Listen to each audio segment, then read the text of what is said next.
And we are back. Great Lakes State Football, episode 33, talking everything football in the great state of Michigan. And I'm Vince. And I'm Kory, and the fat lady's starting to sing about this spicy wing challenge. I can feel my taste buds are burning. And I'm Brett, and I officially joined the Dirty 30 Club since we last recorded. You got 3 gents over the age of 30. Old as. I'm not swearing this episode. All of us are over 30 officially. Man, we're old. We're getting up there, right? I'm sure someone listening who's 40 would be like, you're just getting started. Yeah, just getting started. Anyway, it's getting cold in Michigan. Fall's here. It was winter's here. I don't know. The wind chill at practice day was like 20-something degrees. It was a very chilly October practice with the wind and the rain sideways. So it's full-fledged fall football. We are getting into the end of high school football here as the regular season concludes this week and playoffs start next week. College football, we pretty much know who the pretenders and contenders are at this point as we get into week 8 of the regular season for college football. So we're seeing things sort themselves out. Crazy how fast the football season moves. We will be having a guest on later this episode after we are done going through our high school games from last week and the upcoming picks for this coming week. We will be having Coach Henige on, the head football coach from Lowell High School. We'll be coming on to chat for about 30 minutes to talk with us about his season, Lowell's kind of resurgence, getting back to their traditional ways of winning, and his thoughts going into the postseason. So look forward to that near the end of the high school discussion here. Speaking of which, we did not record last week. So this is episode 33. Episode 32 was 2 weeks ago.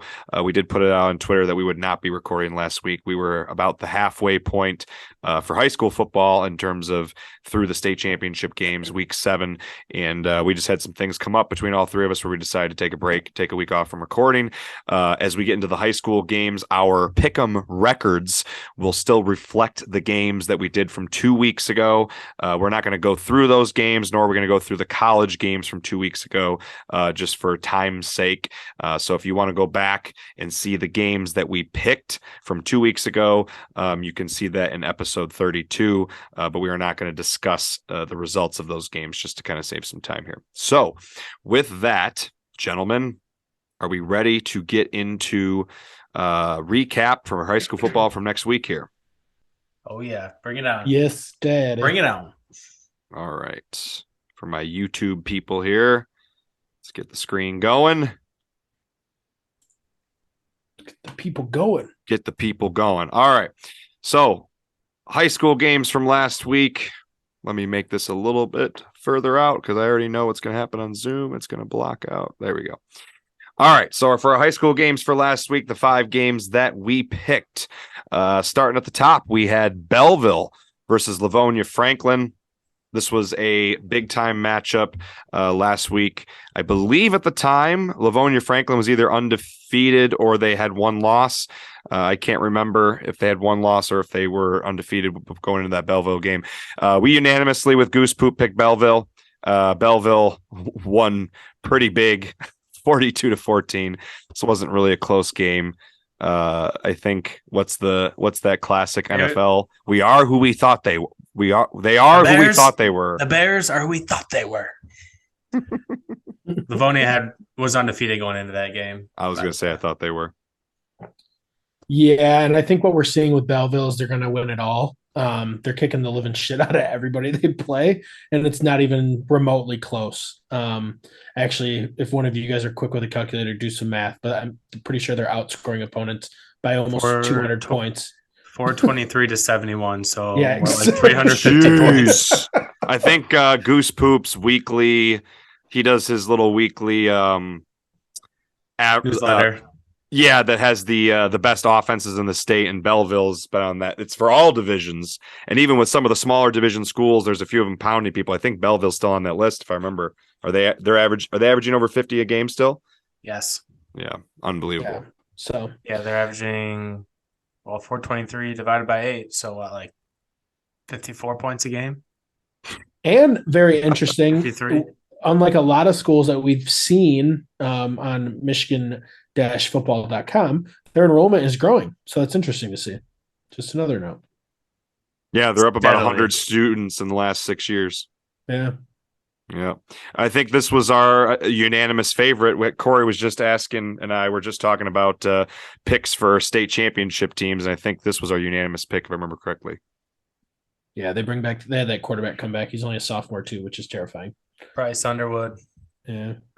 Next game we had was Clarkston versus Lapeer. Coming off of the Lapeer game, which I happened to be a coach in with Grand Ledge the week before. I tried to put some faith in Lapeer, pulling off the win over Clarkston, a very good Clarkston team. Lapeer was undefeated going into this game. I would agree with Kory and Brett. I think they both mentioned this a couple weeks ago when we did this episode. Or excuse me, I guess we didn't get to talk about these games. We picked these off air last week, but we had, I think, discussed this, that Clarkston plays a little bit tougher of a schedule than Lapeer has. Lapeer ended up getting trounced. Clarkston beat them 48-13. I was the only one who picked Lapeer, so I dropped this one. Thoughts on this game? That's exactly what I thought was going to happen, to be honest with you. Yeah, they're just playing in different calibers of league. And I think Lapeer was coming off. So Clarkson, they play behemoth after behemoth every single week, and they're battle tested. When they come off of a big win, they know how to, scramble and get back on track for the next big game. Lapeer's played some good teams on their schedule, but I think that win over Grand Ledge with how close it was, being on the road, beating another really good team with one loss. I think that maybe they had a little bit of a hangover going into the Clarkson game. But Vince did share that image of the offensive line at Lapeer, and man, they are a feisty looking bunch. They look like they all be in the heavy class or heavyweights. Their O-line is the real deal, and their junior quarterback is very talented too. So Clarkson obviously is the real deal if they just were able to shut them down like that. They had a running clock on them in the third quarter. The game ended on a running clock, 48-13, which is really impressive. The Lapeer offensive line looks like they do backyard wrestling. In the mud. One of them has a mullet, and it's an awesome mullet. It is one of their offensive linemen has a fantastic mullet. They're all running about 270 to probably 315 and like 6'1" and under. They're just a bunch of bowling balls. No, a couple of them were taller. Oh. All right, our next game, we had a small school matchup here, Division 7, between Division 7 powerhouse, Traverse City St. Francis, and D7 runner-up. Yes, Lawton was the runner-up to PW last year, right, in the D7 state title. Right.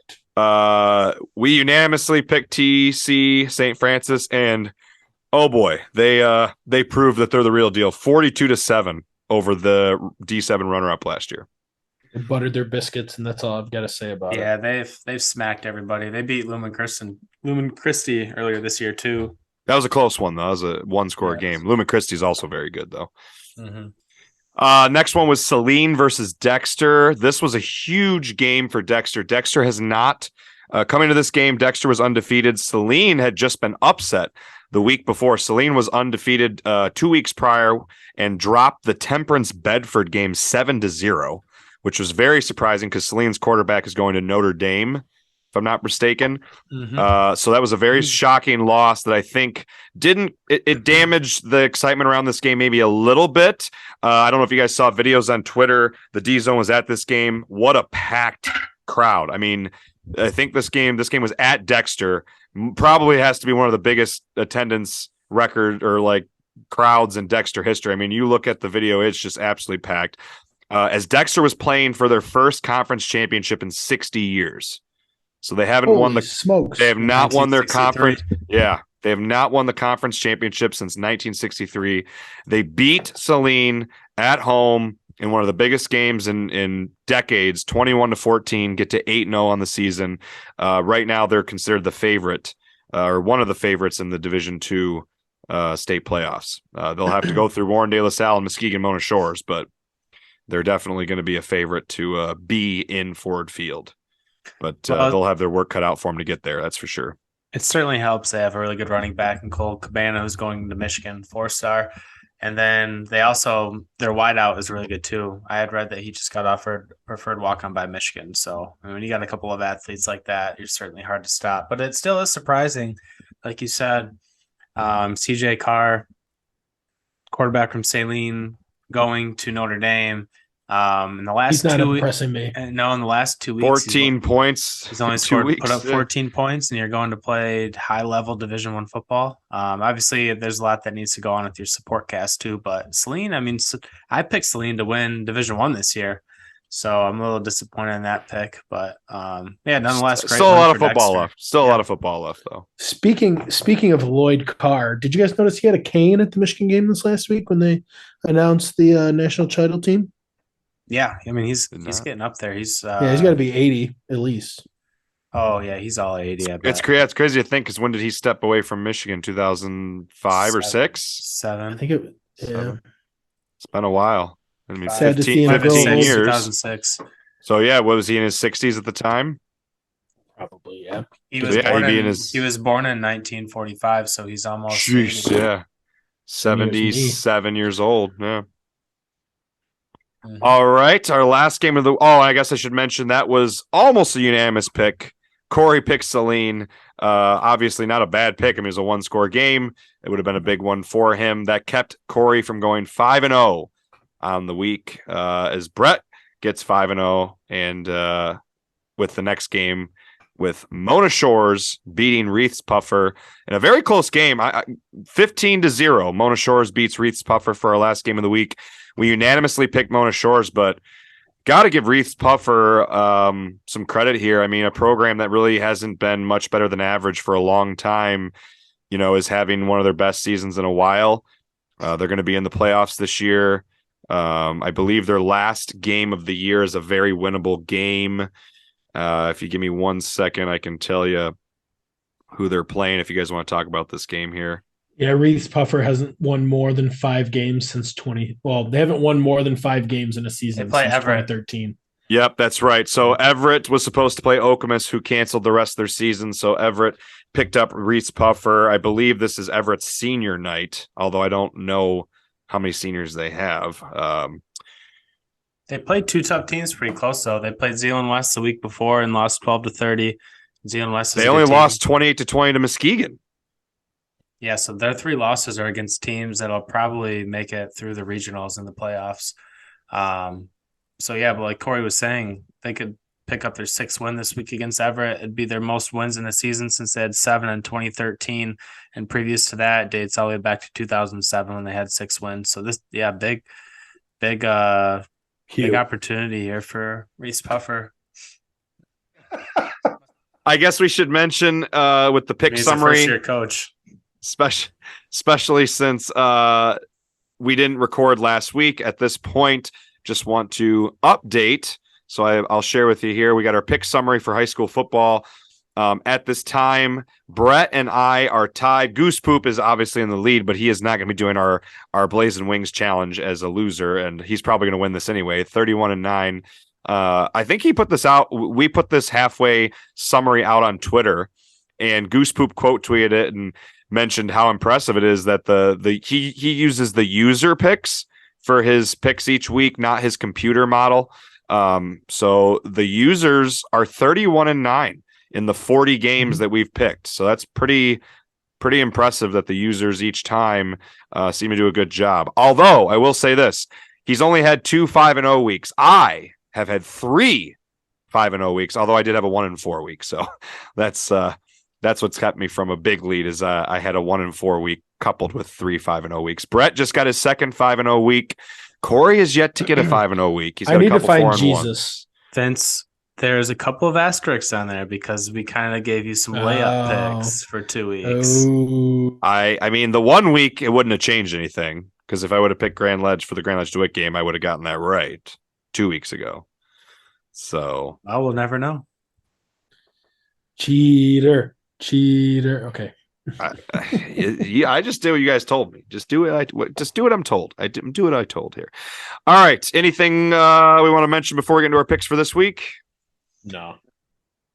It's going to get more interesting as the playoffs come on. Harder and harder to pick games. Brett and I have a 4-game lead on Kory right now. Just a reminder for everybody that the loser of our high school pick'em, which is going to go through the state championship weekend, will be doing the the Blazing. There's the Jameis Winston. That's a W. We're eating one. We'll be doing the Blazing Wing Challenge. What we've decided is if the same person loses our high school and college pick'em, that person will be doing the Blazing Wing Challenge with no beverage of any kind. So we're going to work out a few other details, but we're excited. That probably won't be till January because got to wait till the college season's over. Anyway, getting into the picks of the week. Who started 2 weeks ago? Do we remember who started the picks 2 weeks ago? Kory started, and then was I second, and Brett was last. I went last. I think I went first because it went we went in line. It was me, Kory, Vincent, Goose Poop. So am I up the same? Mm-hmm. Kory, me, and then Brett. Deal. Okay, first game of the week. We actually have 3 games here that are matchups of undefeateds. Let's start with our 2 big D1 matchups. Rockford versus Caledonia. Probably, this is a big week for a few games, but I would imagine this is going to be a rocking crowd with these 2 communities. Rockford at Caledonia for the OK Red title. They are both 8-0. Yeah, this one is what you would call a toss-up. This is a true toss-up. At Caledonia. Caledonia's been hot. I'm going to take Caledonia. I am going to second Kory there. I'm going to take Caledonia. Caledonia has been lighting up the scoreboard this year, even more so than Rockford. And on top of that, they've been playing much better defense than Rockford. Rockford's given up 126 points on the year, with one of their games being a forfeit win. So that game you can't really count. So they gave up 126 points in 7 games. Caledonia's given up 80 in 8 games, and 40 of those points came in 1 game against Granville. And Granville has also had a pretty unstoppable offense this year. So I'm going to go with Caledonia as well to get revenge from last year's 3-point loss to Rockford.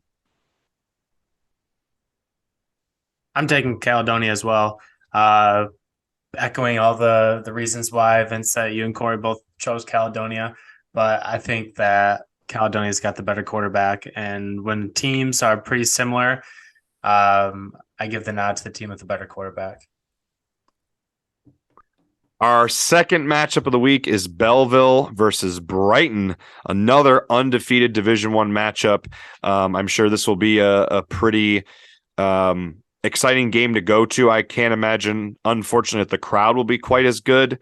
I went to the state championship games last year, and Belleville's like not very far from Ford Field. Didn't really have a very big crowd. Brighton, I'm not sure. Do you guys know where this game is at? I can't remember if it was at Belleville or at Brighton. Either way, Brighton will bring.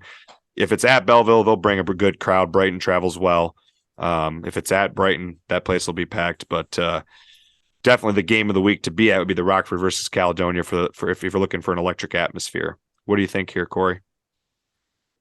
Oh man, well I was thinking, I guess so. Dearborn is pretty good. Novi is good, and Franklin was undefeated until they played Belleville.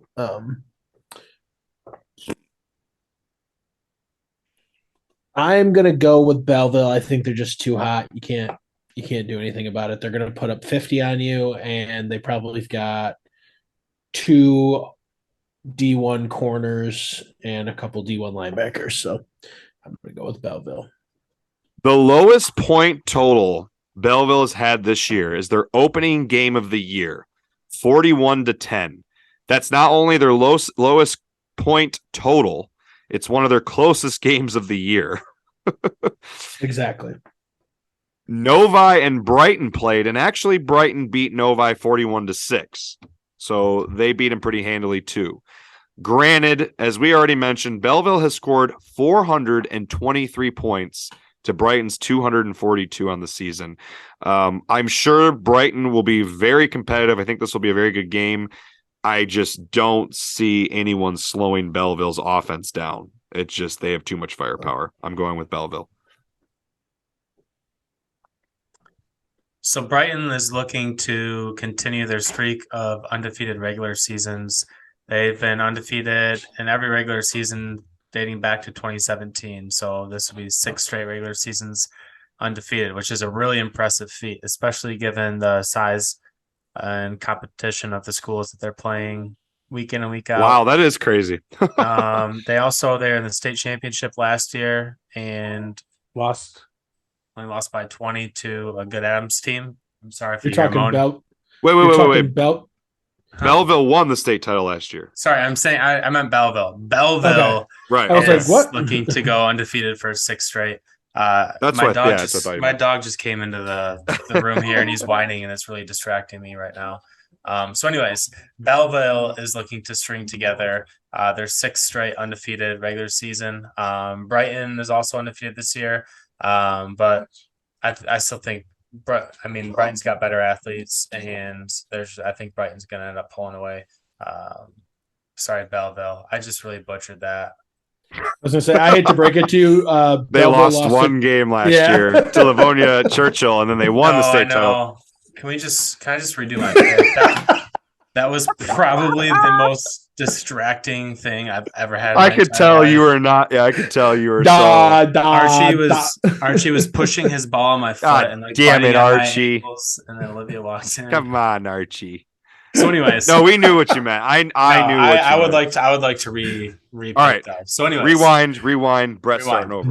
Belleville has had undefeated season, regular season dating back to 2017. So they're looking to clinch their 6th straight undefeated regular season with the win against Brighton. They did lose in the state championship last year against Adams. Brett. They won. They won against Adams. And they lost the game in 2021. Yes, and they lost the game in 2021. That's 2020. Kory. No. They lost in 2020. They lost in 2020. They lost to Livonia Churchill September 10th of 2021, regular season. Okay, got it now. Oh, sorry, Brett. I love you. I think what Brett meant to say is they are looking to clinch their 5th of 6 regular season undefeated regular seasons, because last year they won the state title with 1 loss during the regular season. But Brett is correct. The 4 straight seasons before that, they were undefeated in the regular season. Thank you. They have only 5 losses in 6 years, and it's just 1 loss per year. It's a very impressive stretch of 10-win seasons. Extremely impressive, especially last year, considering they had a freshman quarterback. Yeah, I don't see them going away anytime soon with that kid at quarterback. Yeah, and they last played Brighton in a state semifinal, I believe. Yes. Yeah, they played them not that long ago.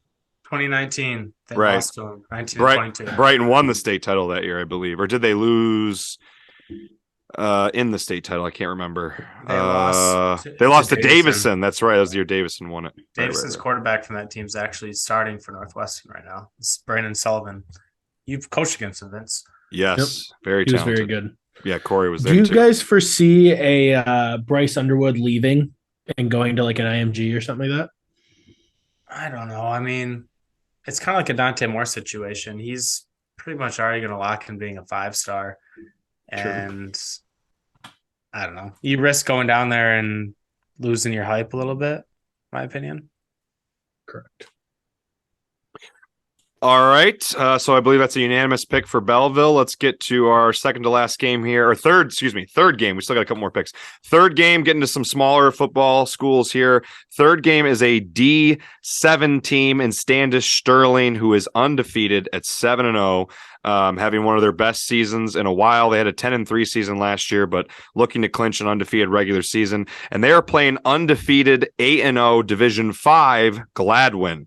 Gladwin has been lighting up the scoreboard this year, and Standish Sterling has as well. This is going to be a very interesting matchup of small school football. What do you think here, Kory?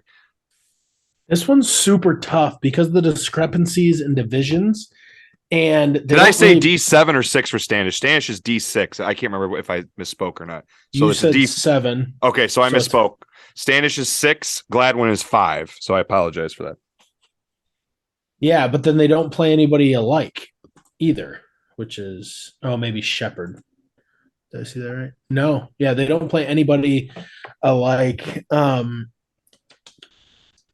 This one's tough. I'm gonna go with Standish Sterling. They've only allowed 41 points on the year. They're outscoring opponents 409-41. So that's Gladwin. That's Gladwin. Oh shit! I take Gladwin. Take my pick back. Something's going on in the air, man. Oh man, we're just a hot mess tonight. We're a hot mess. They're both blue to my defense. That's why I got the Gladwin Flying G's. With an interest, that's their mascot, the Flying G's. We had their former coach on, Josh Shattuck, started his career. Who we interviewed. He's now the head coach at EGR. Started his career at Gladwin back in the early 2010s. And this is the second year in a row that Gladwin is looking to finish the season undefeated. And they have not done that in recent school history, if ever, had back-to-back undefeated regular seasons. And as Kory just mentioned, 409-41, with 27 of those points coming in one game against Notre Dame Prep, who is a very good Catholic school out of Pontiac. Standish Sterling, this is tough, man. Standish Sterling was in the semifinals last year, 10-3 record. Got beat by Gladwin 31-7. Standish Sterling, though, is beating teams even bigger than they were beating schools last year. Pounded, Novell Catholic out of Saginaw a couple weeks ago, who has traditionally been pretty good. Beat an Ithaca team earlier this year. To me, this one's a toss-up, and I think I'm going to go with Gladwin. Ooh, I would have bet money you're going to go with Standish Sterling. I think I'm going to take Gladwin. I think I'm going to take them to. They had a kind of Gladwin went 9-0, or excuse me, yes, 9-0 last year and got beat first round of the playoffs. I think they're probably playing angry, looking to get more of a run this year. I'm going to take Gladwin. Kory, who did you say you picked, Gladwin or Standish Sterling? Gladwin. Yep. So now it comes to me. What do I want to do? Do I keep picking with Vince or not? But no, I was going to pick Gladwin all the way. That Notre Dame one is a big win. Notre Dame's a bigger school that plays a lot of really good competition, private school. But in addition to Coach Josh Shattuck from EGR that coached at Gladwin, we also had Landon Grovon, who played quarterback at Gladwin for Josh Shattuck. Correct. That's right. So, a lot of history on this podcast in Gladwin, the Flying G's. But nonetheless, my pick is Gladwin. Yeah, it's a tough one. I could see that going either way. I think you can make the argument that maybe Standish Sterling looking for revenge, getting beat 31-7 by Gladwin last year, and Standish Sterling is just running through people this year. But I think school size may come into play here. Maybe Gladwin having almost 50 students more, maybe a little bit more talent on their team, and I think their defense is very impressive. Very impressive. 5 shutouts. Yes. 5 shutouts on the year and only gave up 7 to 2 other schools. That's very, crazy. Very impressive defense. Let's get into our fourth pick here with a battle of Division III schools coming from the same conference. Battle Creek Central and St. Joe's. Battle Creek Central and St. Joe's are both 7-1. This is currently the best regular season record Battle Creek Central has had in almost 20 years. The last time that they won 7 regular season games, you'd have to go all the way back to 2004, where they went 7-2 and lost in the district championship game, had 8 wins overall. So if they win this game, it would actually be the most wins they've had since 2002 when they went 9-0. So a team that has had 2 winning seasons in the last 13 years is sitting at 7-1. So really happy for Battle Creek Central. Playing a St. Joe's team who was in the semifinals last year, got ousted by DeWitt. And they're obviously having a very good season as well at 7-1 after that semifinal matchup. Kory, what are you thinking here? I think what's most impressive about that St. Joe's playoff run last year is they got into the playoffs with 5 wins. And they lost their last 4 games before the playoffs. I know. So you're on a bender. You're 3 of them by 6 points or less. Yeah, you're just losing, and then you wonder if they had a key injury and they came back for the playoffs. Oh, could be. Yeah. Anywho, I think that St. Joe's just too much for Battle Creek. I think St. Joe's been tested over the last few seasons. They've made the playoffs for like 10 straight years or 7 straight years. So I think St. Joe's is just going to be too much. They're scoring more and giving up less. Also. I will second the scoring more part. I think that's going to be a big part of this game. Is St. Joe's has put up 70 more points on the year than Battle Creek Central. I will also add St. Joe's opening non-conference games where they played the D2 runner-up last year in Traverse City Central, and they played the D4 runner-up in Hudsonville Unity Christian, and they beat Hudsonville Unity Christian 41-28. And then once they got into the conference schedule, they have just been running through their conference with only one of their games not being by 3 or more scores. Portage Central is a 1-point game. The rest of their wins in the conference have been by 3 or more scores, which is very impressive. Whereas Battle Creek Central has been sneaking by everybody. 3-point win, 7-point win, 3-point win, 10-point win, 14-point win. So Battle Creek Central has just been finding ways to win. I think a St. Joe's team that went to the semifinals has a lot more experience in big-time matchups. Big-time games gets it done. And Battle Creek Central still finishes the year with a really impressive record going into the playoffs. I'm picking St. Joseph as well. All my justification, Vince thankfully just explained, so I won't repeat it. I got you, dog. Thanks, Holmes. Oh, all right. I haven't heard that in a minute. Going into our last game of the year 30 here. Now. We are 30. Someone made a comment to me the other day that I said spring chickens, and they were like, what are you, 60 years old? I was like, well, I did just turn 30. Like, why are you using that phrase? I was like, I don't know. I did just turn 30, anymore. And I did just tear my ACL celebrating. Yeah, talk about old. Jeez. And my dad had a heart attack, so I must be getting old. Well, that's not something to laugh at, but I'm laughing at myself that everything's falling apart around me, so things must be getting old here. Sorry, Dad. You're bald. I don't know if you listen to this, but you're bald now.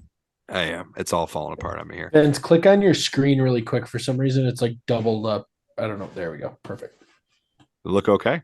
Yep, we're good now. Okay.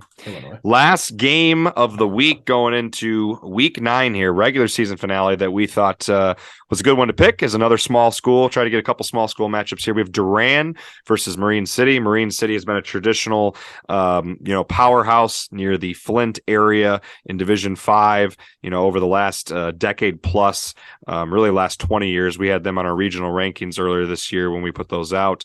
They are 7-1. Matched up with an undefeated Durand, who is sitting at 8-0. Another team, I feel like this is a common theme here. Another team was having one of their best seasons in school history. If they were to go 9-0, it'd be their first 9-0 season in 40 years. So Durand, obviously, like a couple other teams we're talking about here, really cool to see teams having successful seasons that don't normally. Kory, what do you think? So I'm going to go with the bigger school in Marine City, and very similar to our last contest. They're giving up not a ton of points, 140 on the year, but they've pretty much won every game other than the game they lost by multiple touchdowns. So I think Marine City takes this one over Durand. They won every game except the game they lost. They've won every game by multiple touchdowns other than the one they've lost. Yeah, no, I was kidding. Yeah, this is tough. Kory's right. In the 7 games they've won this year, their closest game was a game that they won by 22, and that was last week. So they've won every game by 3 or more scores. So very impressive 7-game winning streak here by Marine City. Although Durand currently has a 50-31 win over Langsburg, a Langsburg team that beat a top 10 Fowler team. They beat New Lothrop last week by 2 points, a New Lothrop team that's been very impressive, even in a down year, who beat Lumen Christi. And Durand also beat Ovid-Elsie. Ovid-Elsie's having a very good year as well. It's 6-2 with their losses coming only to Durand and Portland. I'm going to go with Durand getting their first 9-0 season in 40 years.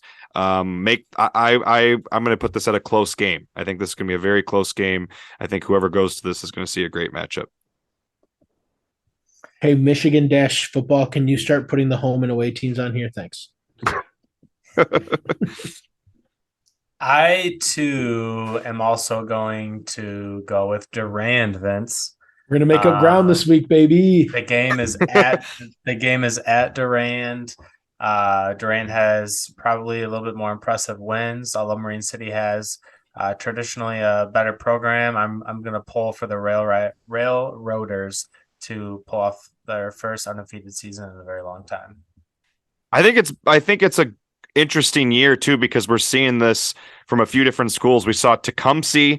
That was a game 2 weeks ago. We didn't get to talk about this game, but Tecumseh went into the Chelsea game undefeated, and a Tecumseh program that hasn't really had a lot of winning seasons. Chelsea, who just won a D4 state title, and Tecumseh pounded them. So you're seeing some schools this year not traditionally, going 8-1, 7-2, 9-0, having really good seasons. So I think it's pretty cool to see, some of these schools turning things around, beating some of the traditional powers, and getting some different faces in the top 10, and maybe in the Final Four and state title games this year in the playoffs. So we'll see what happens. So it looks like everything's unanimous across the board except that last one. Kory is hoping Marine City pulls off the win there and can get a 1-game, sneak up on Brett and I.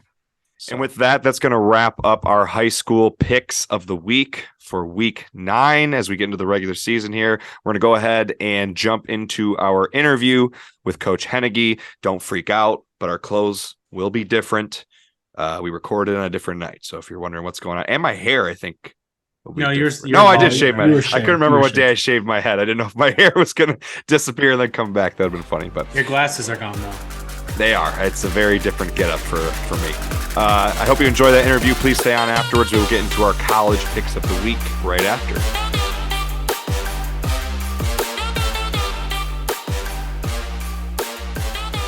Going to go ahead and segue into the interview portion of episode 33 here.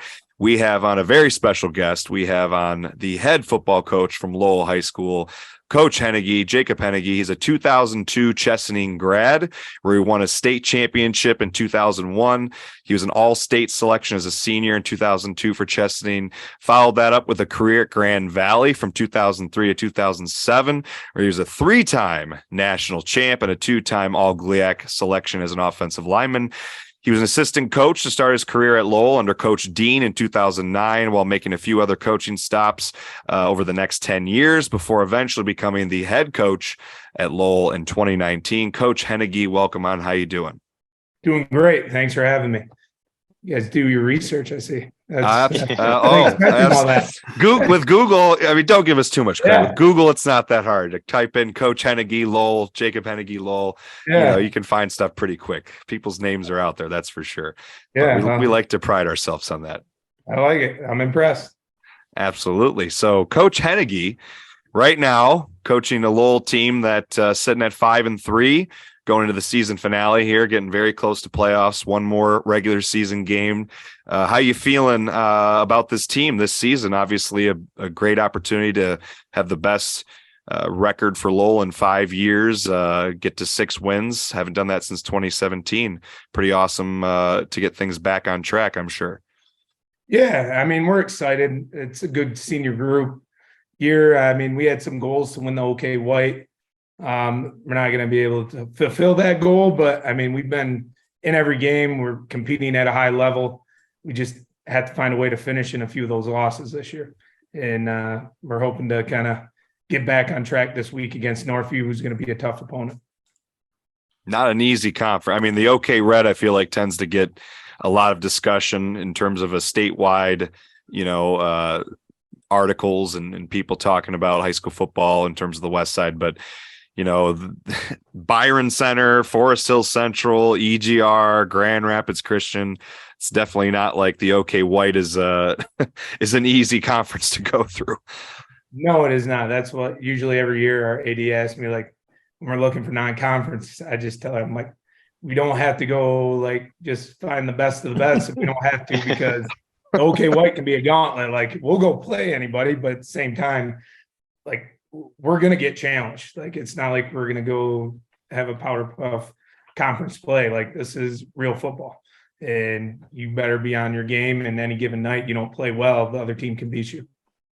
And I think it's tough, though. I have this conversation with our head coach right now. It's tough too, because you want to challenge the kids. You want to have a record that has you ready for the playoffs, postseason, but you got to win.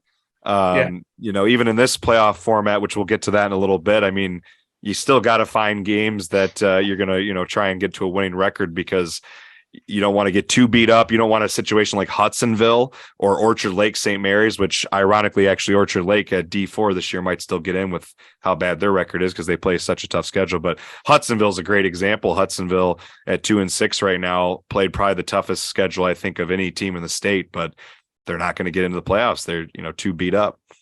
Yeah. I mean, that's tough. I get it. I mean, last year, our opening, we had Mona Shores week 1, and then we went to Caledonia week 2 last year, and then we went into the OK White. So I get it. Like, it's tough. And I mean, Mattawan was a good team this year. Middleville, like Doc, like they're going to be well coached. You got to play well to beat them. But I mean, every year you don't know what you're going to get. You got to get ready for your gauntlet when you go into the conference. And even like East Grand Rapids going into last week, everyone's like, "Oh, what do you think about it?" I'm like, "Well, they've lost to 3 undefeated teams so far this year, and then they played Byron Center to 1 point, which they had an opportunity to win that game. That team 6-2 now, and then the other team they lost to was Forest Hills Northern in overtime. So when people are asking me questions about them, I'm like, don't get confused by their record. That's a good team. Like, we're gonna have to play good football to have an opportunity to beat them." So, I mean, I get it. It's tough. And that I do think with the way they're going with some of the playoff points things and the way they're rewarding teams with their schedule, I'm not against that. Like, I kind of there's good teams that are playing really hard schedules, like Hudsonville, East Grand Rapids this year that, Cedar Springs is another one that comes to mind. Like, they're all playing tough schedules, and their record might not reflect how good they really are. So since you're on it, well, then maybe, unless Brett or Kory, unless you want to ask something else, we could jump in while you're on, jump into the playoff format system right now while we're already mentioning it. What are your thoughts overall on this new playoff format?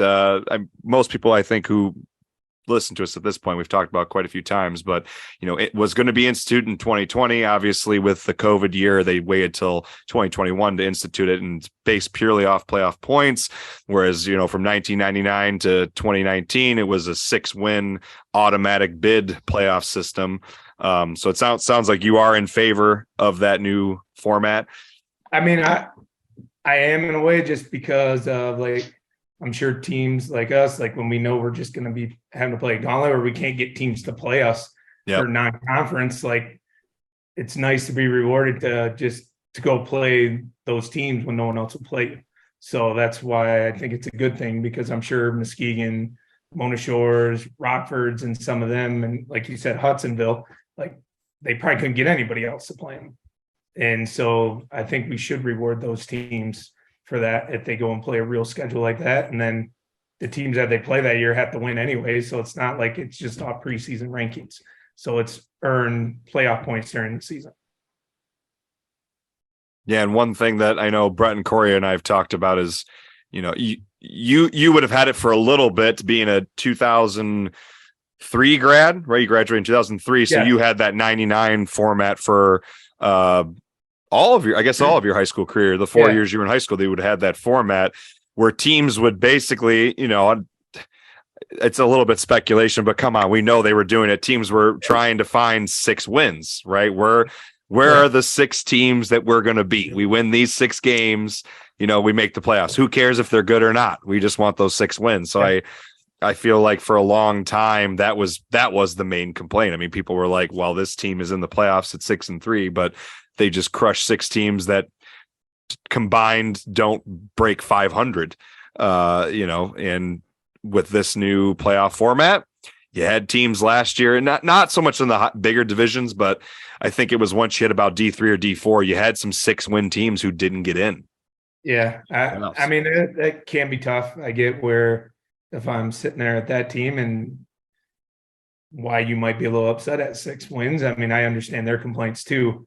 I've actually gone on record with some people saying, let everybody in. It's only adding one more week, play an 8-week regular season. You'll still get done on time for Thanksgiving to play the games at Ford Field. And if you just make that week 9 the first round, then everyone's still playing 9 games essentially. Yeah. Makes scheduling a lot easier too, because there's less non-conference games you're trying to find. Yeah, but then you run into situations like we did at Grand Ledge where you play a team that shouldn't be rewarded in a postseason game ever because they were just the worst football team in America. So yeah, I get that too. Yeah, Grant, I think with those teams, it's very rare that they're going to win. So it's like everyone still plays 9 games. If like Coach Henige was saying, you do it week 9, then everyone still just plays 9 games, and it's like those teams are probably still going to lose anyway. Instead of saying like you play 9 games and then play another game, just make it, like you said, make it an 8-week schedule, and then week 9 everyone's in the playoffs, and then as you mentioned, it eliminates some of the scheduling issues. You have one less game now to schedule, and you can still get done on time with being able to have that Thanksgiving weekend to have the state championship games at Ford Field. Otherwise, if you do a week 9 and then you try to do it either at the start of the season earlier, or you're going to have to go the week after Thanksgiving weekend to do that. So I think because our schedule is always based off that Thanksgiving weekend, right? To play those state championship games to get those in. So that's why I don't know. It actually kind of during the COVID year when they let everybody in, I was like, yeah, I could see how that could work, because I think who does it? State of Indiana, I believe, does that. Yep. Indiana does that. I don't know. I mean, that'd be the only way to help out those teams that have the complaint about 6 wins and not getting in, is if you did that. So there's always going to be someone that's not a fan. Like, right? It's kind of like being a coach and a teacher. You're not selling cotton candy, puppy dogs, and rainbows every day. Like, you're going to have someone disappointed and angry with you. It is what it is. Can't make everyone happy. No. It's always going to be people upset about something. Well, I don't want to get too far away from Lowell. We want to talk to you a little bit more about Lowell here as well. Staying kind of with the playoff system last year, obviously you guys went 4-5. You know, not a bad record with the gauntlet, as you mentioned. You guys played Mona Shores, you played Caledonia to open the year, and then you got Forest Hill Central, Grand Rapids Christian, East Grand Rapids, Byron Center. So to go 4-5, in a conference like that and with non-conference games like that, obviously, you want to do better, but got you into the playoffs. You still made the playoffs last year. How do you feel with the senior group going through, that kind of a schedule last year, getting into the playoffs, even at 4-5, how that benefited this senior group? I'd say a big thing is when we faced adversity this year, we handled it better. Like, I know we kind of had a tough one there against Byron Center in that week 4. We got down big early, and then we battled our way back and had a chance to get it within one score with like 5 minutes to go. And just, I think being in big games and playing in like those big crowds and just against high level competition, the kids will keep competing even when like the avalanche starts in a game, like when you feel that and you just feel like you're in quicksand and you can't get out of it. Like they felt that. And so they kind of know how to keep battling through that adversity when it happens to give themselves an opportunity to win a game at that. So I'd say that's where our senior group, like this year, I feel like they've been in that. We have like 4 or 5 kids that are 3-year varsity kids playing both sides of the ball. So, I mean, they're a group that's pretty much gone through it all the last 3 years. That's huge for the postseason too, obviously. This week is a big week for us. I mean, we're approaching it like a playoff game. That's what I told them after last night. I go, we're not even going to talk about week 10 is the big thing that we talked about after that game. I go, we have to get our stuff straight, fix what we didn't do correctly this past Friday night, and we got to get better so that we can have as many opportunities we want, so we can have as many opportunities together as possible as a group with this senior group and with this juniors and sophomores that we're going to have coming up here. So it's just about how long can we keep playing, because we want to be around each other. And the only way to guarantee that is to win week 9 against Northview. Well, and being a coach who went through, as a head coach during COVID, during 2020, and sure you've had these discussions with your staff, but, you still got kids in the program who had a shortened year. They lost football games. So to find a playoff run or just playoff games in general to get the kids more games, because that really sucks, for all those kids. I mean, at this point, it would have been your current juniors and seniors who were in the program at the time that, lost games. Some schools canceled the season completely or had, only 3 or 4 games. So I'm sure that that's something that's on your mind as well. Yeah, no, we're always trying to get as many games as possible. I mean, I think even our lower levels this year, with just some teams not having a lower level, like we've had to go out and find games. I think our JV team and freshman team, like against Grand Rapids Christian, we had to go, our freshmen played Portland and our JV played DeWitt. And so it's just like we're preparing for 3 different offenses and 3 different styles of defense in 1 week. But it's, it's not about us as coaches. It's about getting players opportunities to go play. So that's why we do those things. And so, like you said, trying to get as many as we can and find those opportunities for the kids. Has that been a common trend in the in your OK division? I'm sure the OK Red probably hasn't, I would imagine, dealt with that as much, being schools with 16, 1,700, over 2,000 students. Are you seeing that more in your division of the OK freshman and JV teams being folded? It's a little bit here and there. It kind of depends on the year. Like certain groups will just have stronger freshman classes or sophomore classes with numbers coming through. I know when I first took over, like our first year, I didn't know if we were going to have a JV, to be honest with you. Wow. We had really low numbers, and we found a way. We moved some freshmen up. We went and recruited the hallways, got some kids out, and we were able to have a full schedule that year. But like in 19, like we had to go hunt kids down to try to make sure we could field the JV team, because I didn't want to just take like 10 freshmen up, have them play JV, and then have the freshmen just go out there and just kind of get beat up on. I know we're trying to get as many kids playing time as possible, but at the same time, you want to field enough players to be competitive. Is that something where the new 5th quarter rule has come into handy for you guys? Have you guys taken advantage of that at all, or how has that come into play? Come into play more with our varsity, with sophomore JV with our varsity, where we utilized it. I've attempted to utilize it for freshmen and JV, but it seems like every time I do it, some just gets messed up. So I don't know, like either you end up in a ball game and like you want to give that freshman class an opportunity to go win the game. So you're like, just play them all 4 quarters and we'll figure out the JV level. So it's been more using the 5th quarter with a sophomore for our varsity is what. I know in our conference, I believe with the juniors, it has to get approved through athletic directors. And then we made a rule that no sophomores can play down on freshmen. If you're going to have that happening, then it should be considered a JV team. I think in 21, we had some programs that were moving sophomores down to freshmen. Oh, wow. And it kind of got a little, I don't know. I thought that was like a state rule. I didn't think you were allowed to. I think I've heard that if you get approval from, if it's agreed upon, then it's not a big deal. But we did away with that this year. And like this year, we said no sophomores down. Yeah. The discrepancy in talent is actually shocking. We ran into that at Grand Ledge a couple times when I was coaching. And you're like, we played, who'd we play, Vince? We had our freshman team play a JV team, Hopkins. Yeah. And it was a bunch of farm boys. Yeah. Oh, yeah. It was bad. Yeah. It was terrifying. Yeah. No, for the kids. Well, you get that freshman kid that's just, just a little guy. And you get him out there against some of these sophomores. And it's like, that sophomore could probably be a varsity player in the right program, or he's right on the verge of being a varsity player. And so, it's kind of tough when you start doing that. And I don't know. Yeah, we did away with that this year, which I thought was a good thing.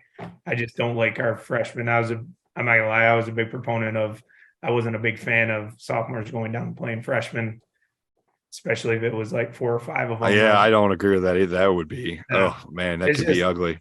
Yeah, I didn't like the way it felt. And so they did away with that. The 80s did. They got together and talked about that. And then as far as the juniors going down, The only one team I think that did that this year that we played was Madavon's JV, had some juniors down. Other than that, I don't think anybody else has done that in the OK White that I'm aware of. So, but I could see why. I remember my high school chess thing, we'd do that, cut like one or two juniors, he'd go get approval from all the other ADs, and then they'd come down, play down there for that season, and then playoff run, they would move them up, is what they would do. All right, we're in the Lansing area. We have more of the axed freshman and JV teams or folded freshman and JV. I mean, there's a lot of programs that just have varsity, or maybe just have JV and varsity. So it's too bad. It's less and less that you're seeing, especially even at the D1, D2, and D3 schools, less and less teams that are fielding 3 football teams, which is too bad. I know I try to do with our program. I do everything I can to try to at least field it every week. And that's one thing I've been pretty proud of. I think we've had to may shut down a few week 9 games at the end of the season. Yeah. First 2 years with our JV, but we played like an 8-game schedule every year. So, and I did that more from a standpoint, we had some varsity injuries and we had to move some kids up.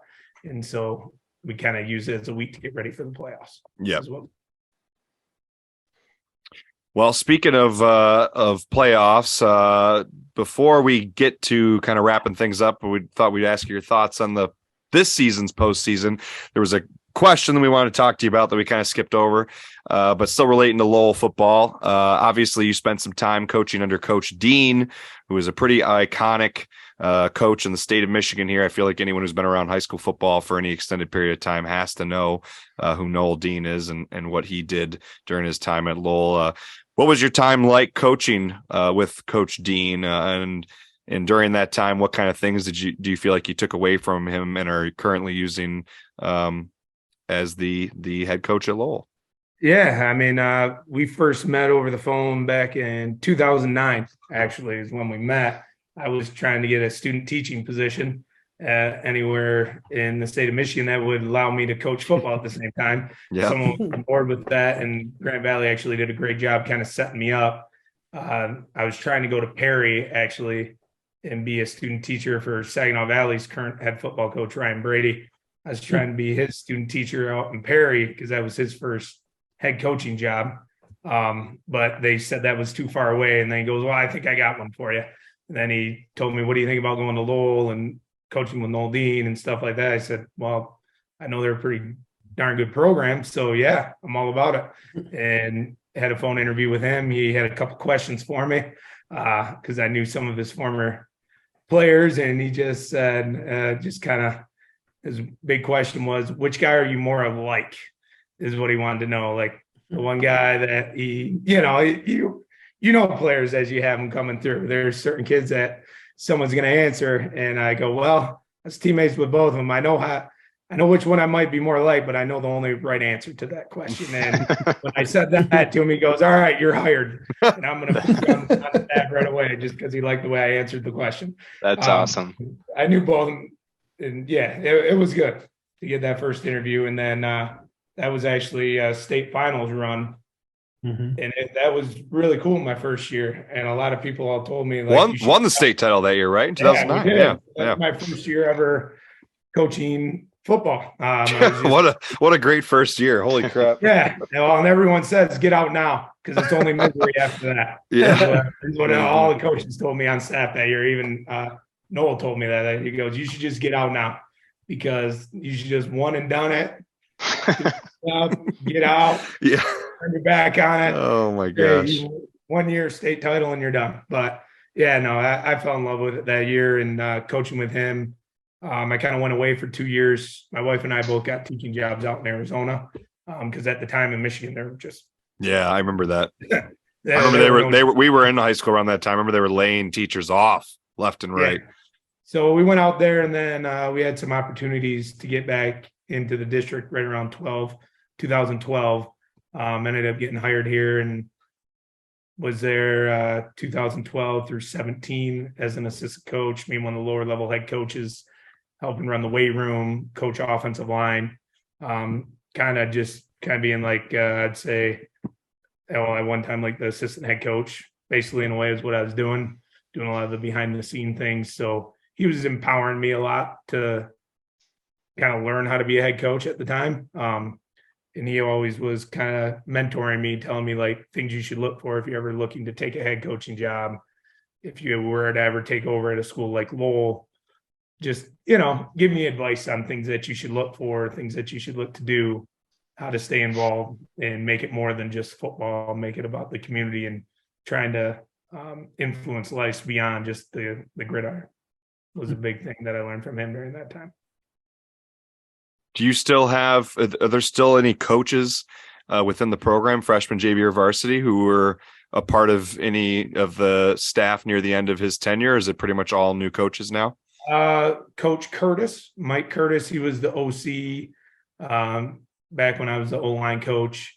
Him and I always worked together. He came back on staff this year. He was with us in 19, my first year. Then he took some time off. He actually was with Union with Coach Fellows for a year. Then actually he coached our son's 3rd and 4th grade team last fall. And then this year I talked him into coming back out and coaching with us. So he's on staff. Our defensive coordinator was a part of our coaching, was a part of the coaching staff from, I think he got hired back in 2014. So he was there from 14 through 17 with us through the last few years of kind of his regime. But other than that, it's kind of just like us three. And actually our offense coordinator at the time, Coach Roberts, he actually was helping coach our middle school back then at the time, back in like 2017. So there's about 4 of us that were around during that time that are still on staff. I'm sure he had probably a staff that when he left, he probably had a lot of guys who had been around for a long time, and maybe at that point we're like, gonna call it a career. I'm sure retired, moved on. Yeah, in 17 after he retired that year, actually, a couple of us, like I went and was a volunteer assistant at Grand Valley for a year with Coach Mitchell. I did that in 18. And then actually our DC at the time went and was like a volunteer assistant at Alum College. Oh, wow. A year on the defensive side of the ball. Worked with them a little bit. So yeah, kind of actually it was a really good experience for me. Kind of when I went into it, I just contacted Coach Mitchell because he was an assistant coach at Grand Valley at the time. And I just said, I just want to get to learn the college game and feel it out a little bit and, just be a part of it. I'm not trying to come in there and be the guy or tell anybody what needs to be done because I'm out of my element going and coaching in the college world right now because, it's just a different animal. And I was still teaching high school or still teaching it middle school PE. So my schedule didn't align for me to be like full time there. So I just absorbed everything I could and learned the college game a little bit. And just kind of was a student of the game for a year, which was kind of nice. Not gonna lie, it was just fun to sit back, be a part of it, be involved, but just learn for a year. That would be a nice experience, especially at Grand Valley. Your alma mater, man. Quite the years of success. Definitely top tier place to do that. It was. I didn't know if I'd get that opportunity, but Coach Mitchell's really good. He's a high quality guy. When I reached out to him, he just said to me, he goes, as long as we're on the same page, you're a good person. Love to have you around. You're alumni. I know what type of person you are. I'd love to have you on. We just have to make sure we're up front with everything, expectations, communication, all those things was just a big thing that he wanted to make sure that we did. And it was a great experience. And I hope I helped them out. I'm sure they helped me out more than what I actually helped them out at the end of the day, but it was still good being around it. Well, Coach, we've had you on here for about 30 minutes. Don't want to take up too much more of your night here. Brett and Kory, do you guys have any other questions or anything you want to add? Otherwise, we can wrap this up with one final thought here. Thanks for jumping on with us. Good luck the remainder of the season. Your defense has been dominating. Hopefully they continue that trend and you guys can make a playoff push. Yeah, thank you. Appreciate it. Same to you guys with your season that you guys have going on. So be awesome to see you guys. You guys D1 this year, Grand Ledge? Yeah, actually, the year after your second year at Lowell in 2010, which was me and Brett, we were seniors on that Grand Ledge team. That's the only time in school history we were not Division I for playoffs, and we had to play the defending state champs in Lowell. First, go 9-0, and that was our gift, first round of the playoffs. So, yeah, we've been We've Was been that D1. 11? Yeah. That was 2010. That was 2010. That probably never would have happened in today's playoff format because Lowell had a lot of playoff points and probably been like the second or third seed, not the fourth. Well, seed. and the divisions are preset. They're established ahead of the season by school size. I'm a big fan of that. I kind of like. I am too. Yeah, that is nice. Not that big guessing game because I know for us we're always kind of like right near that bubble. So you like that D2, D3 bubble. We're always kind of on it. So it's nice to know kind of going into the year where we're going to be at.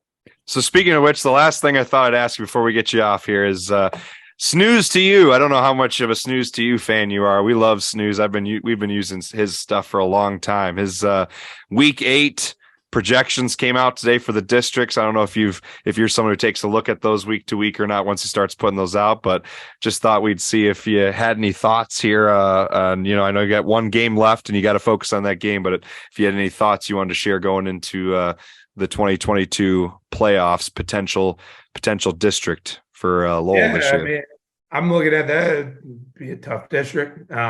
Not say I'm surprised by any of it. You never really know how the MHSAA is going to kind of break it out. Right. Like last year, I thought we were going to go a certain direction, and we ended up, I don't know, it just broke up a little different than what I thought it had. The trend was in the past. So I look at it just to be prepared, but I also try not to take it as like scripture, know that that's the way it's going to be. Like, because as of right now, it looks like they have us against Coopersville, with a district with Muskegon and East Grand Rapids, which I've been kind of looking at playoff points. I was already telling their staff, I go, you guys do know more than likely, like East Grand Rapids is in, even if they're 3-6, right? Because I was looking at like there was a high possibility of that. So I had a feeling they would probably be in a district, possibly either with us or they could possibly push us east or north or anything like that, depending on how they break up the districts. Yeah, looking at the D3 map that Snooze has, that's a tough one to break up because you got St. Joe's all the way in the bottom southwest corner, and then you got Zeeland West in the southwest region of Grand Rapids. He's got them in a different district, a southern district, and then you got Cedar Springs getting pulled north. So I don't know how the heck you break those schools up. That's a really bizarre in terms of geography how you break that all up. It is because I know like in the past, like last year, looking at like Muskegon was always like the team that got pushed north. Yeah. And then they keep everybody else in West Michigan, where last year they didn't push them north. And then they pulled us over in with them in a district. So I don't know. I don't know how it's going to break out. I'm kind of I always look at it a little bit, and try not to over predict it because to be honest with you, it'll be what it'll be. And we got a big game against Northview week 9, and I'm sure they're battling. They're going to be ready to battle. I mean, the Coach Oshnock's going to have his team ready to go. They played us tough last year. They're a good team. He's got some. I know some of his assistants on staff. They have some good coaches. So, and they have some talented players, and we got to be ready to go week 9. But this new stuff, I do look at it. I look at the goose poop, look at all that. Noel's son. Cannon. Actually, that was. We've had him on twice. We love talking with Cannon. Yeah, he was loved coaching him too when he was. Because he was a 2012, 13 junior. Mm-hmm. He was a junior in 12 and then a senior in 13. So. Yeah, actually, he just got married. It's at his wedding this past summer. Oh, so, wow. Yeah, good stuff. All right, Coach. With that, we will let you go. Get back to prepping. You got a big game this week, as you said, and as you mentioned with playoffs, it doesn't matter. At the end of the day, you just got to win, right? Win, advance. Who cares who you got? We're just excited to have a week 10 game and go play football. That'll be our biggest thing. Take care of play a tough team week 9. Be prepared. Play the best game we can and. Be excited about a week 10. Well, Coach, thanks for coming on. We appreciate having you. For those of you listening, please stay on for the rest of the episode. We'll be talking college football here in a little bit. Thanks, Coach. Thank you. Appreciate you. Thanks, Coach.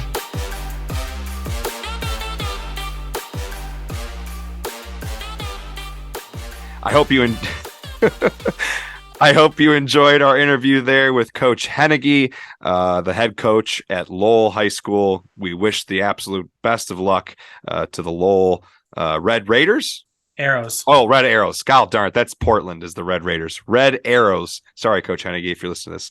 The Red Arrows. We wish you good luck next week. Hopefully get to a 6-3 record and going into the playoffs very strong. We'll look to see them make a playoff run.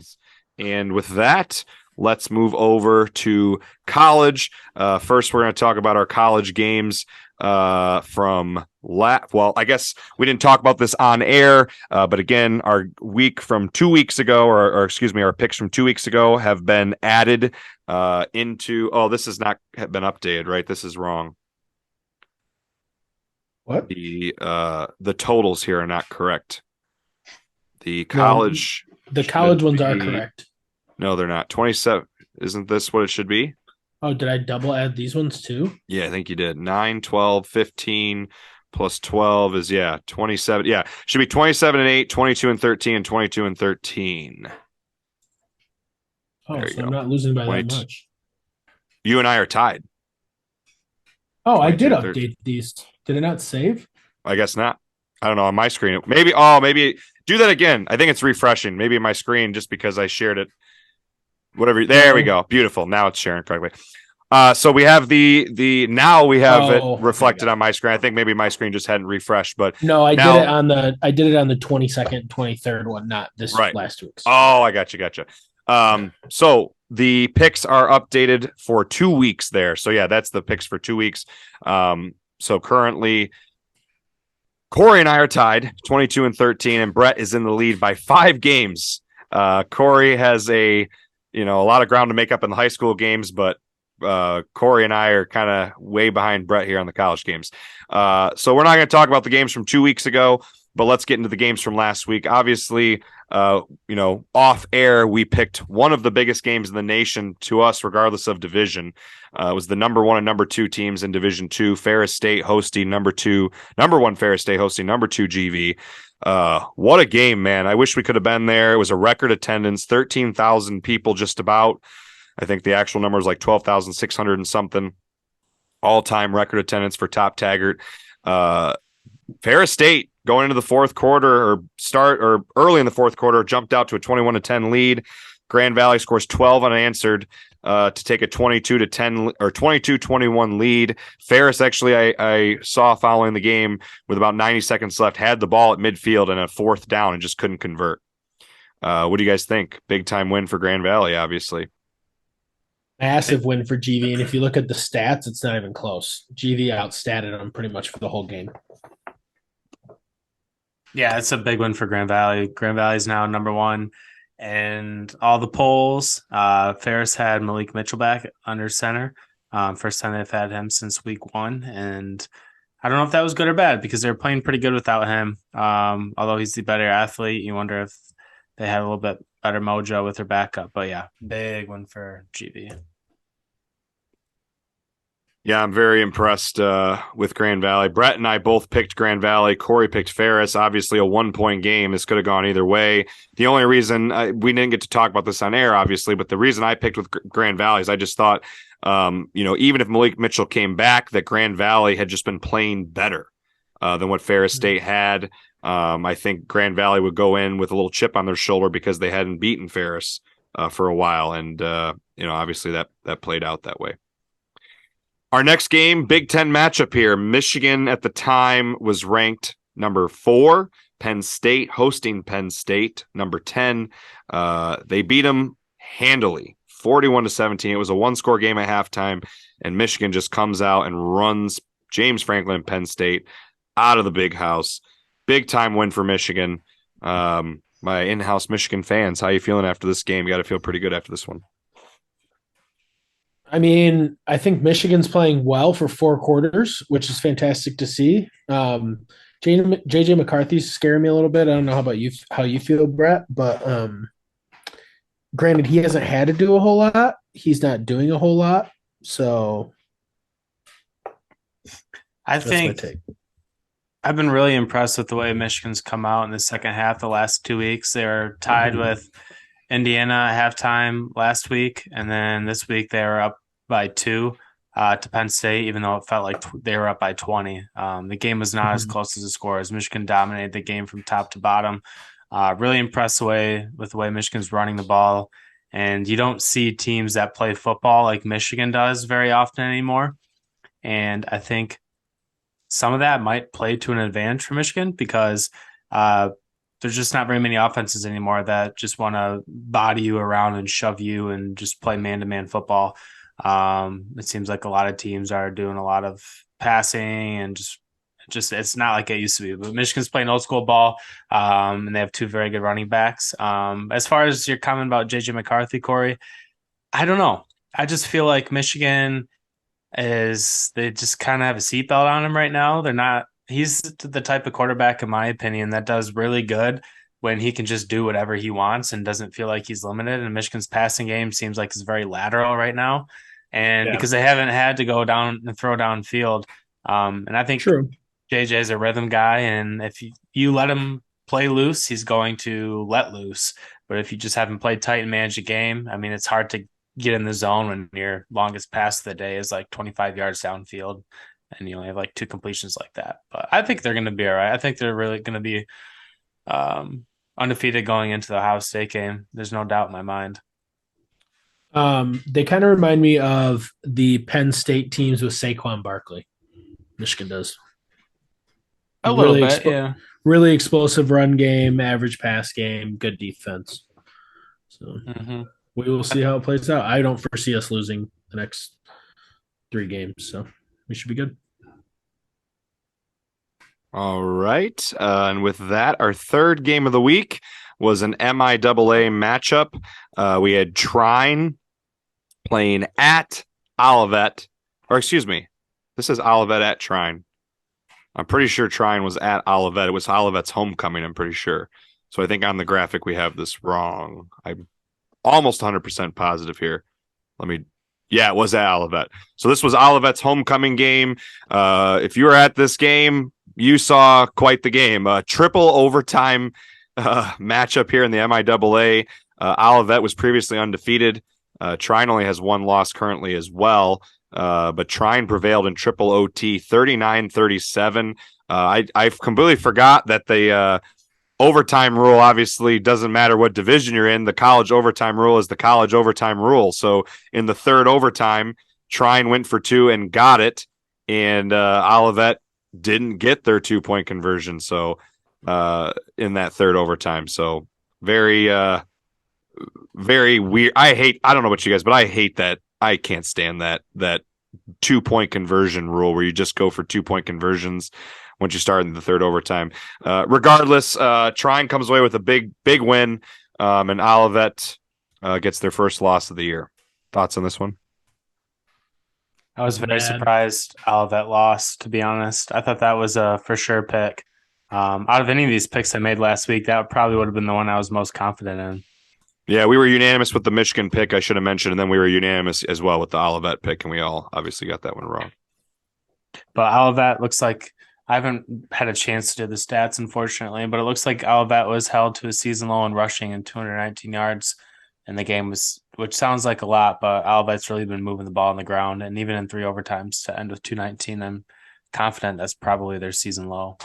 Yeah, they only had 376 yards of total offense. I bet that was their season low too. Yeah. Whereas Trine almost had 500 yards of offense. Interesting stat from the game or note here is that Olivet had a 21-6 lead in the third quarter. Trine ended the game on an 18-3 run, including a field goal as time expired to get into overtime, 24-24. So very interesting. A lot of fun game. That game would have probably been a lot of fun to watch as well. Next game, we have a game out of the MAC here. We had Eastern Michigan versus Northern Illinois. Kory and I both went with Eastern. Brett went with Northern Illinois. Brett was correct with this pick. Unfortunately, Eastern Michigan got handled at home by Northern Illinois, 39-10, dropping them to 4-3 on the year, and 2-1 in the MAC, or 1-2 in the MAC. Excuse me. Any thoughts on that one, gentlemen? The gray field let us down. They didn't play on the great field. Yeah, it was in Ypsilanti. Oh, they did, yeah. Yeah, it was in Ypsilanti. I'm not surprised that Northern Illinois won. I think that Northern Illinois had a tough stretch. They lost to Vanderbilt and Kentucky, playing two SEC schools, and they lost to Ball State in overtime. Ball State with a couple of sneaky wins, beating Northern Illinois, and they were the underdog against Central too, in a game when Central outgained them in every aspect of the game, but Ball State still won. And then they lost to the best team in the MAC, Toledo, and then beating Eastern Michigan this past week. Not surprised. And I think that – go ahead.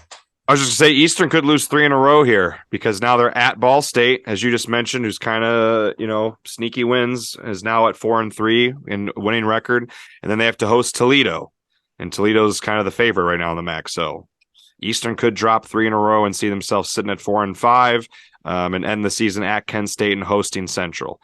I'd like to think Eastern should continue their bowl stretch and find a way to win 2 more games in this final 4-game stretch, but it's obviously not going to be easy, as the MAC is always, kind of always beats each other up. Yeah, it'll be really interesting to see how the rest of the season goes for Eastern, and also Central too. Central can only lose 1 more game. Otherwise, they won't make a bowl game if they lose 2 games. Michigan knocks Michigan State out of bowl contention with a win next week. Is that right? No, Michigan State's 3-4. Right, so they'd be 3-5, and then they could go. If you lose 7 games, you're out of contention because you play 12 games. Oh, okay. I thought it was 6 wins. Maybe. All right. Last game that we off air picked last week, obviously, again, didn't talk about these on the air, was another big GLIAC game, non-conference matchup for Saginaw Valley. Saginaw Valley, very, very impressive win. They played the number 8 team in the country, an undefeated U of Indy, University of Indianapolis. They were up 38-7 in the third quarter and ended up beating them 38-14. Dominant fashion. Indy was undefeated and ranked number 8 in the nation. This was at Saginaw Valley, so it helps obviously being at home. But man, Saginaw Valley coming off back-to-back losses to the number 1, number 2 team in the nation at the time, Ferris and Grand Valley, proves that they're also the real deal. They snuck into the rankings this week at 24. I think they should be higher. Any thoughts on this game, guys? Think about this 4-game stretch for SVSU: at Tech, at GV, home versus Ferris, and then home versus Indy. You had to drive 10 hours. Then you had to play Grand Valley, Ferris, and Indy, 3 ranked teams back to back to back. That's a stretch right there. That's about as tough a stretch as you can have. They played Bowie State this year too. Oh yeah, tough team. Wasn't Bowie State ranked top 10 when they beat them too? Yeah, they were 9, I think. 40 they smoked them. 40 to me, with 2 losses, SVSU as of right now has to be in the regional ranking. Period. I think if they win out at 9-2, they will absolutely get in. They have Wayne State at Northern Michigan. They are playing Tech again. So this is something we talked about earlier this year. The GLIAC schools, a lot of them are playing each other twice. They get to play Tech at home, though. So I think the Wayne State Northern games should be wins. The Tech one at home to end the year will be tough, but they also have to play Davenport in 2 weeks, and Davenport's undefeated right now. Yes. So it's not going to be easy. I think even if they win 8-3, there's a good chance the voters for regional rankings would recognize how impressive this 8-3 record would be with their losses to Ferris and Grand Valley, and maybe dropping one to Tech or Davenport would still maybe sneak in. But any other thoughts on our college games, gentlemen? Otherwise, I think we can wrap up and get into our picks for this week. It's going to be it's going to be a lame week this week, but yeah, not super exciting games as of this moment. The last thing I want to try and do you guys know, are the D2 regional rankings out yet? I was going to try and see. I don't think they are. I just looked. Is it next week that they come out? It must be next week. Maybe, I don't know. Yeah, I yeah, they still have the regional rankings from last year. I want to say that it's like, week after 7 sounds right. Yeah, because what are their have they played 7 games right now? Yeah, right. They played 7 games or 6 games. 6 games. Depends on the Well, team. depends on the team. Yeah, Yeah. some Depends on if teams they've had a bye or not. Right. So this is week 7. I think it might be this week or next. It's either this week or next week. The regional rankings have come out, so something we'll talk about in the next episode, obviously. But all right, let's get into the picks for this week for college football. Let me see there. That's probably too far zoomed in. All right, so our picks for this week, we got first up an MIAA matchup. We have number 18 Albion going down to Trine. Trine obviously just with a big time triple overtime win over Olivet, but Albion undefeated, running through people. Do we just want to go in the same order for picks here? Kory, me, and Brett? Sure. Yeah, I think Albion steps up for the MIAA. I think Trine caught Olivet slipping a little bit on homecoming, maybe drinking too much jungle juice pregame. So I'm going to say Albion takes this one. I'm taking Albion. I just don't really see anyone slowing them down at this time. I think they're playing on a whole nother level, than everyone else in the MIAA. Until they prove me wrong, I'm probably going to keep picking Albion.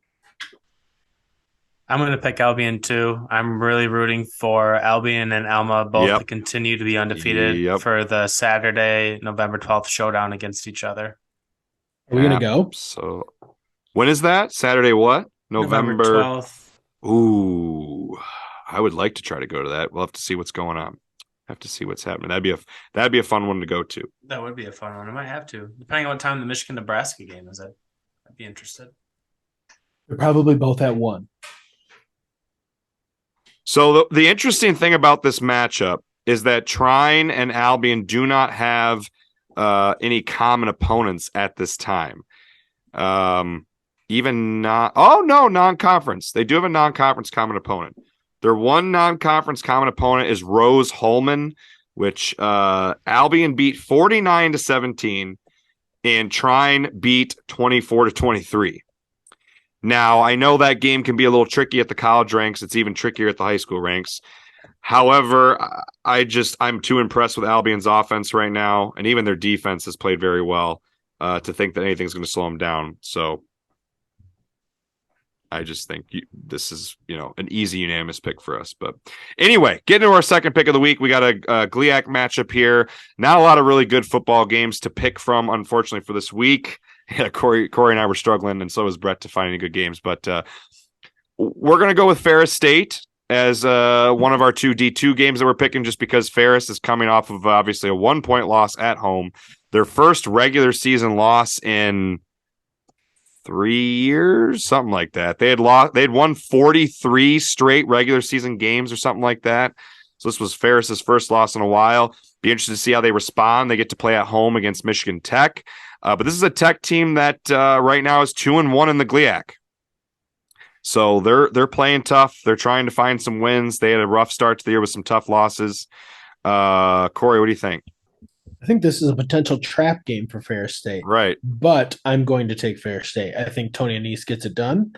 But be on the lookout. They could drop this one. Yeah, it's tough for me to pick against Ferris State. I picked against them last week just because I felt like Grand Valley was playing a little bit better. I didn't know the stats with Malik Mitchell, and I felt like Grand Valley be looking for some revenge. And I agree with Kory. I think this could be a game that if Ferris is not careful, they could drop a hangover, of a tough emotional game and a loss. Granted, they do have it at home. And I agree with Kory. I'm going to pick Ferris State. I just don't see Anise not getting these guys fired up to jump back right into it this week. I got Ferris and winning by 3 scores. I don't see how this game's even close. You heard it from Brett. Brett says it's not going to be close. I think it could go either way. I think Brett's not wrong. I think it could be a blowout, but I don't think Kory's wrong either. I think if, depending on how Ferris is doing after the game, Tech could come in, fired up, maybe hit him in the mouth. But I think Ferris still gets it done. Our next game, we have a MAC game here. We have Eastern Michigan, as we just mentioned. It's kind of scary for Eastern, man. Could drop 3 in a row here. They lost Northern Illinois. Now they're on the road at a sneaky Ball State team who's jumped out to a 4-3 record, and then they have to play Toledo. Kory, what do you think? Eastern Michigan at Ball State. Oh, geez, Louise. So Ball State, I believe, having a pretty successful year, correct, Vince? Yeah, 4-3. 4-3. They're second in their division in the MAC.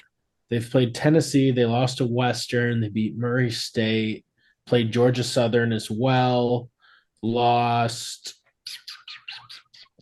They just played Central tough though, and as we know, Central's defense is not fantastic. And they took Northern Illinois into 2 OTs. I'm actually going to take Ball State. I think Ball State beats them. They played NIU tough. They played Georgia Southern kind of tough, and obviously they have the experience of playing Tennessee.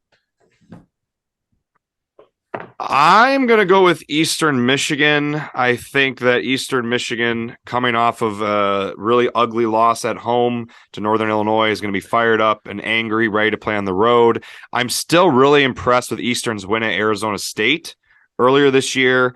That team obviously has something working for them if they were able to go on the road and beat a Pac-12 school.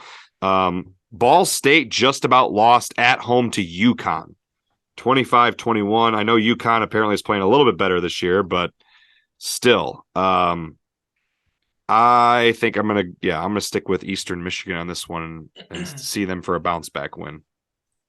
Bounce back. I got Ball State this week as well. I think Ball State's playing better football right now. Eastern is sliding a little bit. They got to go down to Ball State to play. Ball State's got some more impressive wins. Even though Eastern beat Arizona State, the Arizona State team is complete hot garbage. Ball State. Steaming wet garbage. All right, I am going to knock us into our last college game here. We're going to end with the Lions game. We got another D2 matchup, another GLIAC team, Davenport, number 22 in the nation right now. First time they're nationally ranked in school history. Undefeated, hosting Lincoln, California. Lincoln was a team that Grand Valley beat 66-7 earlier this year. Kory and I were looking at this before we started recording. I remembered that one of Grand Valley's coaches who came in to see one of our athletes had told me that Lincoln was a startup program. This is only their second year playing football. Who you got here, Kory? I feel like this is probably a unanimous. Yeah. Pick. So Lincoln's website is as bad as their football program. They have a schedule with no answers. So I'm going to go with Davenport.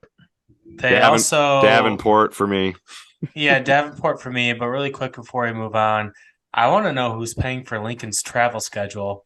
So Lincoln is in California, and so far they've played in Florida, Texas, Oregon. They've Allendale, Michigan, Minnesota, Oregon, New York. They're coming to Caledonia, Michigan this week. So their second trip through Grand Rapids Airport. Texas, West Virginia, and Utah. They do not have one game in the state of California. Oh, they don't have a home stadium? They must not have a home game. No. They must not have a stadium then. I don't know if they're like they might not even be in Lincoln, California. I don't know if this is like that team out of Ohio that was all they're independent, we found out. They don't have a conference. I did go online. They don't have a conference. So they're just playing an independent Nonetheless, they're playing 3 games in their time zone. Everything else is outside their time zone. And they also how bizarre.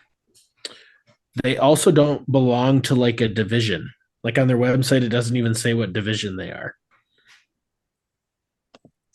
I think they're D2. Because if you go to MichiganFootball.com, they have them listed under the D2 bracket. All the teams they're playing are D2.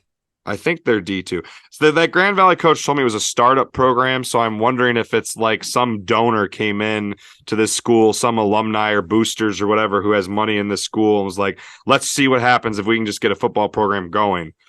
They have one win, believe it or not. Jesus. Anyway, with that, you guys want to win? I think it's not a D2 school. Might be like a JUCO school or something. I can't remember. Okay. I'd have to go look. I had it pulled up earlier. Nobody cares. I got it. Oh my God. They beat that team from New York 70-0. How bad is that school? That team has to be butt grease. That's who they just beat. They just beat this. They won their first game of the year. Hilbert, New York, 70-0. Oh, dear Jesus. Hilbert. When your football. school's named after a guy, you know it's bad. Hilbert football. I found Hilbert. Hilbert is 0-4. They've been beaten 63-0, 49-9, 70-0. They have a win. What the hell is this? They're Division 3. Hilbert's Division 3. How have they only played 4 games, though? 5 games. They're 0-5. Or 1-5. When did these kids go to class? I don't know. This is bizarre. Very They're weird. flying all over the world. When do you go to school? I don't know. Very weird. With that, do you guys want to get into the lie downs? Let's do it. Let's just end our misery. I don't know how you recruit either. You're on the road all the time. It's like you can't have anyone come visit your school. There's something weird going on. Something weird's going on over there. Cheater. We'll look into it. Something very bizarre. Great Lakes FBI, Lincoln, California. I don't know how you get beat 66-7 and then beat someone else 70-7. That's just 70-0. That's just so bizarre to me. So bizarre. That just shows you the difference between, small schools and colleges and football. Weird. Yep. Anyway, Lions. 2 weeks ago, we had Lions and Patriots as a game. We're kind of glad we didn't record last week because we didn't have to talk about that ugly mess of a game. Lions have taken 2 weeks off. Oh, God. The Lions are playing at the Cowboys this week. I don't know. Do they find a way to win? Kory, where are you at here? Our in-house diehard Lions fan. So I think there's a 21% chance the Lions win. So I'm going to take the Cowboys. How'd you come up with 21%? I was just doing the math. I don't know. It's just quick maths. Yeah. 2 + 2 is 4 - 1 is 3. Quick maths. It's just. I've picked the Lions every time we've done a game on here, and they have let me down every single time. The Cowboys are 4-2. They lost a very close game to Philadelphia this last week. I hate to pick against the Lions, but maybe if I pick against them, maybe they'll finally win. I'm also going to pick the Lions. Or the Cowboys, I'm sorry. I was going to say, I did not pick the Lions. I am also going to pick the Cowboys. Yeah, I'm picking the Cowboys too. I think it doesn't matter if Cooper Rush or Dak Prescott's quarterback, although it sounds like Dak is going to be back. The injury bug has severely bitten the Lions, and the Lions lost all of their HBO series momentum. They're going down in Jerry World. They're going down. We're yelling timber. Oh, the Lions.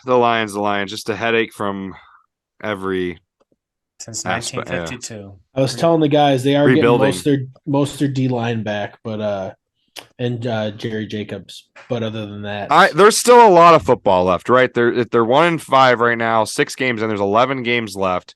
I mean, to me, if they find a way to win 6 games, I still think people should be happy with that. Coming out of last season, I think too many people get excited about the hard knocks and the draft class. And, the Lions have never been really good. I mean, if they can find a way to double their wins from last year in a second-year coach, be happy. But if they don't, then I guess don't be happy. But there's still a lot of football left. I'm holding out hope that they find a way to win 5 of their last 11 games and double their wins. That's all I got. Yeah. All right, guys. With that, do we want to wrap things up with my recommendation of the week? We got 2 minutes left, so I got to finish this quick. Make it quick, Spanky. All right, boys and girls and ladies and gentlemen out there, my recommendation of the week is a limited series, a mini series that Kory and I believe his wife already watched. My wife and I are 7 episodes in. We got 3 episodes left. If you've been on social media or you follow pop culture at all, you probably are aware that this is something that a lot of people have been watching Netflix. I recommend it very cautiously. It is Dahmer, monster story of the Jeffrey Dahmer story.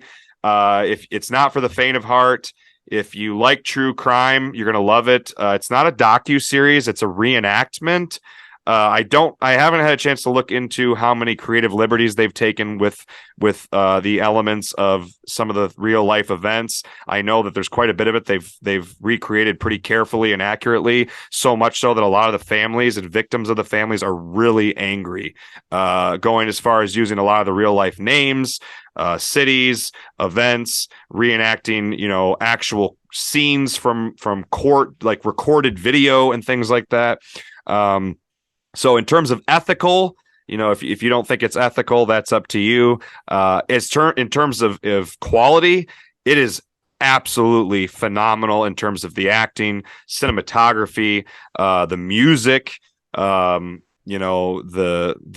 pacing, the storytelling is really great. I just know there's a lot of people are turned off by this because of its timeliness. It's only been 30 years.